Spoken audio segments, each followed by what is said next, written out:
have any arms, and something happened to my face, but I can't remember. But anyway, I don't know where I was going with this, but it kicks a lot of ball. Yeah, bye.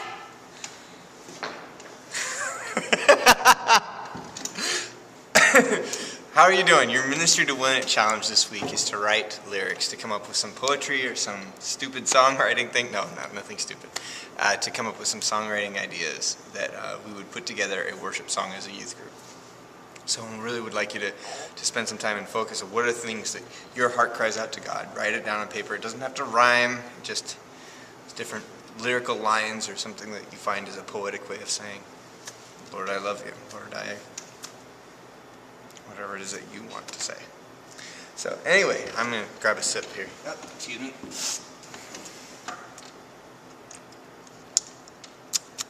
Thank you. All right.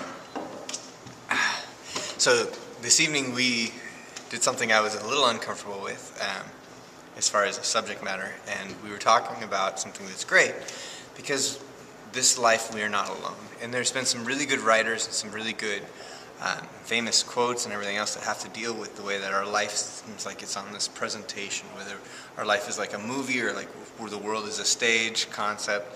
But from time to time, we've had people that have come out and said, you know, this life is hard.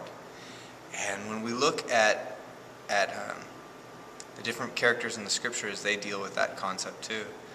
We run into some interesting things. And as we strip off, and one of the ideas that I had held on to was one that Philip Yancy used in his book, The Jesus I Never Knew, which is a very good book. If you haven't read it, I highly recommend it. There are other people that have tried to strip off Western civilization from the person who Jesus Christ was, and they've done a very good job at that with Philip Yancy. He does it in a way that he maintains his faith, where some people throw away even faith for it. Okay. So, with and take two, how you? So we're back, and almost oh no. Take three. And we start recording again, and people walk in. I heard that. I just need take 5, 6, 7, 8. You think you could find a quiet corner in a big building like this, but you can't. So anyway, I don't even remember what we were talking about.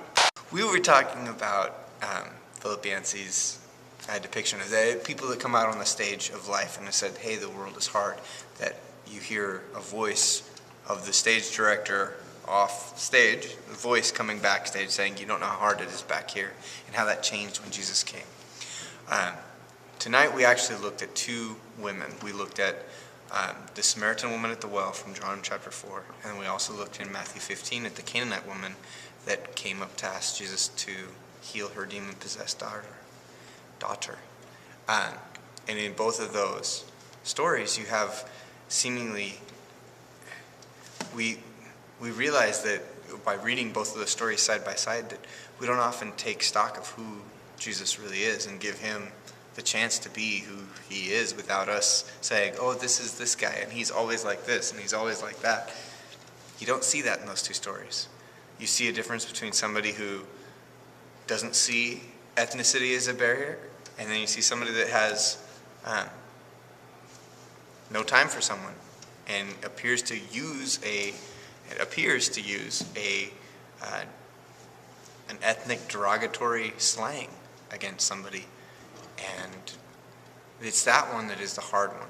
We spend a lot of time on it, but I think everybody that reads that passage should spend a lot of time on it and really come to look at this, try to get the thing in context, get the story in context, get the way that the woman humbled herself, the way that she loved her daughter enough, the way that she believed in Jesus enough, and the way that she didn't even take being called a dog so much as an insult as she did humble herself. Oddly enough, this woman seems to get an insult from Jesus, and moments later she gets a compliment from him. And I don't know. I don't know exactly how we are supposed to look or view that. I do know that in our culture today, we look at anything that has to do with somebody looking at somebody's background or religion or ethnicity, and if we use that as a reference point for who they are, we view that in a negative light. And people that use phrases that could be taken as ethnic slurs are fired for what they said. So I don't know. I don't know that our culture is exactly right on that. But it doesn't mean that judging a person by that is right. So it puts us in a place where we have to really read the story and let Jesus be who Jesus is. So I think that that is important.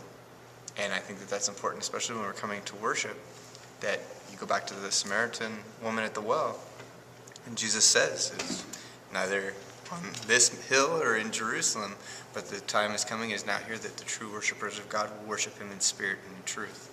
And I think that us reading the scripture, that when we read the scripture and we look at who Jesus really is, and by looking at who Jesus is and worshiping him as he is, and humbling ourselves, realizing that, you know what, the King of all the universe that put our flesh on himself, crawled and walked around among us, gives us gifts, serves us, even became sin for us, takes his sin on us. He died a criminal's death. He was mocked and beaten and spat upon. That all the things that he was humbled in to just give us life. There's nothing that we could do that would try to be any lower than what he did. Nothing even compares. The lowest that we could even possibly get to doesn't compare to his height to what he did for us. So, anyway, good times. I mean, it's something that we have to think about, but I don't know exactly where to go from that, except to let it set and rest on your heart and on your mind. Okay, I gotta get out of here before people start making noise again. Have a good night.